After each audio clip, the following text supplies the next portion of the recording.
टोचेल असं, रुतेल असं, त्यांना त्रास होईल, दुःख होईल, वेदना होईल असं आपल्या परिसरात आजूबाजूला काही लोक असतात ज्यांना फक्त याच गोष्टी कळत असतात. ते इतरांचं दुःख कधीच समजून घेत नाही, इतरांना कधीच समजून घेण्याची त्यांची मानसिकता नसते. सतत आणि सतत दुसऱ्यांना कसं खाली पाडावं हे त्यांना कळत असते. तर आपण अशा लोकांना लक्ष न देता आपण आपल्या कामाकडे लक्ष दिलं पाहिजे.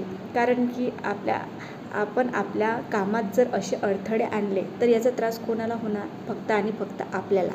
तर याच्यासाठी आपण या सगळ्या लोकांना अवॉइड केलं पाहिजे, दुर्लक्षित केलं पाहिजे आणि आपल्या ध्येयावर, आपल्या सामर्थ्यावर, आपल्या विचारांवर आणि स्वतःवर विश्वास ठेवून आपलं कार्य करत राहिलं पाहिजे.